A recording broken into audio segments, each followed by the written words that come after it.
Hello students, this is Avnish Kumar Barnwal from Kumar Avnish English Focus and I'm going to discuss that how to transform a sentence of present indefinite tense into passive voice। अर्थात आज हम इस session में present indefinite tense के sentences को passive voice में बनाना सीखेंगे। Students, जैसा कि बोर्ड पर आप देख रहे हैं, हमने यहाँ मेंशन किया है प्रेजेंट इंडेफिनिट टेंस के वाक्यों को पैसिव वॉइस में बदलना। तो एक्टिव वॉइस और पैसिव वॉइस ये दो खाना हमने बनाया है, दो पार्ट में इसको कर लिया है। उसके बाद इसका फॉर्मेशन आपको मैं पहले प्रेजेंट इंडेफिनिट टेंस वाले वीडियो में बता चुका हूँ। ये जो है वो सब्जेक्ट है और देन V1/V5 देन ऑब्जेक्ट। इसी फॉर्मेशन पर ये सभी सेंटेंसेस हमने रखे हैं।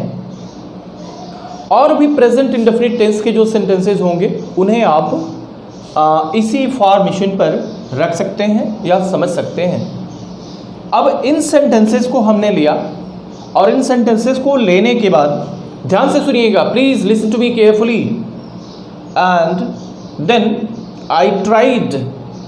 हमारा पहला स्टेप क्या है? कोई सेंटेंस हमारे सामने आता है, सबसे पहले हम टेंस की पहचान कर लेते हैं, चलो ये प्रेजेंट इंडेफिनिट टेंस का है।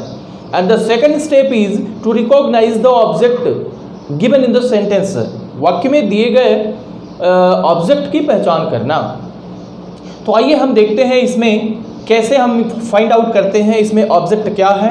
जैसे आई कुक फूड है, आई कुक फूड मतलब व्हाट आई कुक फूड, तो this is object. And second में जो नेगेटिव सेंटेंस है, he doesn't accept it, what she doesn't accept it, ये object. And in third sentence, I don't know you, whom I don't know, what I don't know is not a question, whom I don't know, you। ये find out किया हमने। In next, you give your best, what you give your best, ये object मिल गया। We sleep in night, मैं आपको बता चुका हूं कि कुछ वर्ब्स ऐसी हैं जो पूर्णतः अकर्मक क्रिया होती है, मीन्स इंट्रांजिटिव वर्ब्स होती हैं। इनको किसी भी दशा में, इनको किसी भी परिस्थिति में हम जो है कि उन्हें सकर्म क्रिया नहीं बना सकते हैं। तो उन्हीं क्रियाओं में एक स्लिप क्रिया भी आती है। स्लिप का कोई भी फॉर्म अगर किसी भी वाक्य में प्रयोग किया गया है, it means the sentence can't be transformed into passive. तो यहाँ भी वही कार्य करेंगे। इसमें कोई ऑब्जेक्ट नहीं है तो इसको हम छोड़ देंगे। अभी इसमें कोई ऑब्जेक्ट नहीं है। ही वर्क्स इन अ कंपनी, वह कंपनी में कार्य करता है। वह क्या करता है? तो कार्य करता है। ध्यान रखें, ऐसे सेंटेंसेस थोड़ा आपको कॉम्प्लिकेटेड लग सकते हैं। अब मैं आपको बताऊं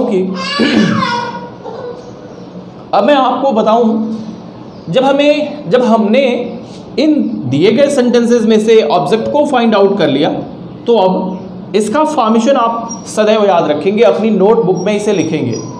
पैसिव वॉइस का जो फॉर्मेशन होता है उसमें क्या क्या सिमिलरिटी चाहे कोई भी फॉर्मेशन, किसी भी टेंस का फॉर्मेशन अगर आप बनाते हो तो वो लगभग सेम ही होता है, बस एक ही भिन्नता है। ऑब्जेक्ट सभी टेंस के फॉर्मेशन में बनेगा, V3 सब में होगा, अदर सब में होगा, बाय एजेंट सब में होगा। अब मैं आपको बताऊं कि परिवर्तन का जो प्लेस है वो सिर्फ यही है, यहीं पर परिवर्तन होता है, बाकी सब समान है। आपको इसको रट करके याद कर लेना चाहिए कि पैसिव वॉइस का फॉर्मेशन क्या होता है। तो स्टूडेंट्स, आप देख सकते हैं सबसे पहले फॉर्मेशन में ऑब्जेक्ट आया है, अर्थात दिए गए सेंटेंस में से हम ऑब्जेक्ट का चुनाव करेंगे। फूड हमने यहाँ रखा है। फिर इज, एम, आर, चूंकि फूड सिंगुलर है अर्थात फूड के साथ इज लगेगा। उसके बाद V3 है, यहाँ देखेंगे सेंटेंस में क्या वर्ब है, इस वर्ब का थर्ड फॉर्म आपको लिखना होगा। थर्ड फॉर्म आपको लिखना होगा कुक्ड एवरी। अब उसके बाद अदर में आप देख सकते हैं क्या है, एवरी डे हमने यहाँ रखा। उसके बाद बाई एजेंट रखना है। एजेंट का मतलब है जो सब्जेक्ट है, मूल सेंटेंस का जो सब्जेक्ट है उसको हम बाद में रख देते हैं यहाँ पर। और देख रहे हैं कि यहाँ आई है और यहाँ मी है, अर्थात हमेशा यहाँ पर ऑब्जेक्टिव केस ही रखे जाते हैं। तो स्टूडेंट्स, एक सेंटेंस हमने यहाँ पर बनाया पैसिव में, food is cooked every day by me. परंतु एक आपको मोटी बात बताऊं स्टूडेंट्स, बहुत सारे most of the students have not remembered third form of the verb. Third form में परेशानी होती है। हालांकि मैं इस पर भी वीडियो आपको दे चुका हूं, आप उसे देख सकते हैं ढूंढ करके हमारे चैनल से। कुक्ड, सपोज कुक वर्ब है और आपको इसका थर्ड फॉर्म नहीं पता है तो आप ये कार्य भी कर सकते हैं, cook third. But keep in your mind not always, यह कार्य आपको हर पल नहीं करना है। कभी यदा कदा कुछ फंस गया तो इस तरीके से आप कर सकते हैं एग्जामिनेशन वगैरह में। फिर उसी तरीके से दूसरे सेंटेंस को हमने रखा, it is not accepted by हर। फिर हमने इसको बनाया आई डोंट नो यू, क्योंकि ये नेगेटिव सेंटेंस है अर्थात इसमें भी इजे मार के बाद नॉट लग जाएगा। तो you were not known by me, then you give your best. अब अपना बेस्ट देते हो तो क्या देते हो, योर बेस्ट इज गिवन। चूंकि ये नेगेटिव, ये सिंगुलर है इसलिए इसके साथ इज लगा है, given by you. Can't be changed, we sleep in night, there is no object in this sentence, that's why the sentence can't be changed into passive voice. इस तरीके के सेंटेंसेस अगर आपके सामने आते हैं तो आप यही कार्य करेंगे, आप लिख देंगे can't be changed.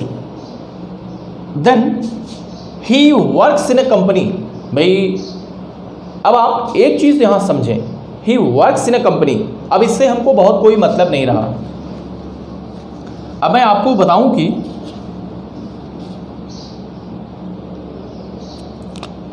Do plus work is equal work. It means work एक ऐसी वर्ब है जो नाउन का भी कार्य करती है और वर्क एक ऐसा शब्द है जो नाउन क्लास का भी होता है और वर्ब क्लास का भी होता है। बहुत सारी ऐसी क्रियाएं हैं, जैसे लव है, लव जो है वर्ब का भी कार्य करता है और एज अ नाउन भी यूज होता है। तो उसी तरीके से लव, जब इसको आप एज अ नाउन लेते हैं तो इसके पहले डू आप लगा सकते हैं। तो डू वर्क का मतलब भी कार्य करना होता है और केवल वर्क का मतलब भी कार्य करना होता है। In the given sentence he works in a company, it means आप इसको डज वर्क भी लिख सकते हैं, डज वर्क भी लिख सकते हैं। He does work in a company, he does work in a company, ये भी आप लिख सकते हैं। और इस तरीके से ये सेंटेंस भी आपका शुद्ध है। अब इसको आपको बनाना है पैसिव में, तो हमने फाइंड आउट किया तो वर्क ही ऐसा है जो नाउन के, जो ऑब्जेक्ट के ऑब्जेक्ट का कार्य कर सकता है। तो सबसे पहले हमने ऑब्जेक्ट के स्थान पर वर्क को रखा है, work is singular, then es को हमने लगाया है। फिर डू का third form, do did done, done third form हमने लगाया है। इन अ कंपनी, ये अदर के स्थान पर, बाय हिम, उनके द्वारा, तो उनके द्वारा एक कंपनी में कार्य किया जाता है। तो स्टूडेंट्स, इस तरीके से आप देखते हैं कि हमने इसको कंप्लीट किया। स्टूडेंट्स, 2-3 वर्क है, मैं आपको बता रहा हूँ। सबसे पहले आप प्रेजेंट इंडेफिनिट टेंस के सारे फॉर्मेशंस पहले लिख चुके होंगे। वॉइस बनाते समय अगर आपको ये याद है तो कोई आवश्यकता नहीं है, there is no need if you remember the given formation. But इस फॉर्मेशन को आपको अपनी नोटबुक में लिखना है और इसका नेगेटिव भी, ये पॉजिटिव है, इसका negative simple interrogative and WH word interrogative, सब कुछ। जैसे पहले आप को मैंने बनाना सिखाया कि कैसे एक सेंटेंस, एक फॉर्मेशन जो पॉजिटिव में है उसको आप बाकी 3 में रखेंगे, तो इसको आप बना लेंगे। इज एम आर के बाद नॉट लगा देंगे नेगेटिव के लिए, सिंपल इंटरोगेटिव के लिए इज एम आर को निकाल देंगे बाहर और WH वर्ड उससे पहले रख देंगे। ये 4 फॉर्मेशंस इसके जब तैयार हो जाते हैं तो सेलेक्ट एनी ग्रामर बुक, जो भी आपके पास ग्रामर की बुक हो, काका की हो या फिर ग्रीन बाम की हो, ग्रामर गुरु की बुक हो, लूसेंट की हो, जो भी ग्रामर की बुक आपके पास उपलब्ध है उसमें से। वैसे इसका एक्सरसाइज सबसे अच्छा ऑक्सफोर्ड की मोटी वाली बुक एक आती है जो लगभग 70 या 75 रुपीज़ की है, उसमें बहुत अच्छा एक्सरसाइज है। प्रेजेंट इंडेफिनिट टेंस के सेंटेंसेस को आप लिखें अपनी बुक में, नोटबुक में, और उन्हें इस तरीके से बदलने का प्रयास करें। जहाँ भी कोई दिक्कत आती है please contact me, I am your solution. मैं आपको बताऊंगा, जहाँ भी आप रुकेंगे मैं आपको धार दूंगा, मैं आपको बताऊंगा, आप चलेंगे। तो स्टूडेंट्स, यहाँ मैं एक बात आपको बताऊं, एक अच्छा शिक्षक वही होता है जो सोते हुए विद्यार्थी को जगा दे और जगे हुए विद्यार्थी को उठाकर बैठा दे, और जो उठकर बैठा हो उस स्टूडेंट्स को वह खड़ा कर दे, और खड़े हुए स्टूडेंट्स को चला दे, और चलते हुए स्टूडेंट्स को दौड़ा दे। तो students, I am trying my level best. तो स्टूडेंट्स, आपको ये कार्य अपने घर पर एक आदेश मान करके करना है, तब जाकर के ये समस्या आपसे दूर होगी। तो स्टूडेंट्स, इसका नेगेटिव सेंटेंस भी आपको बनाना चाहिए, 5-5 करके ही बनाएं, लेकिन बनाएं 5 इंट्रोगेटिव भी बनाना चाहिए और 5 WH वर्ड का भी बनाना चाहिए। तो in this way, in today's session we have completed present indefinite tense। तो आज के लिए इतना ही। अगले वीडियो में हमारी आपसे पुनः मुलाकात होगी पास्ट इंडेफिनिट टेंस के सेंटेंसेस के साथ, जिन्हें आप सीखेंगे पैसिव वॉइस में कैसे बदलें। तो तब तक के लिए आपसे विदा, और हैव अ नाइस डे, और सबको बहुत बहुत धन्यवाद। Thank you. जय हिंद, जय।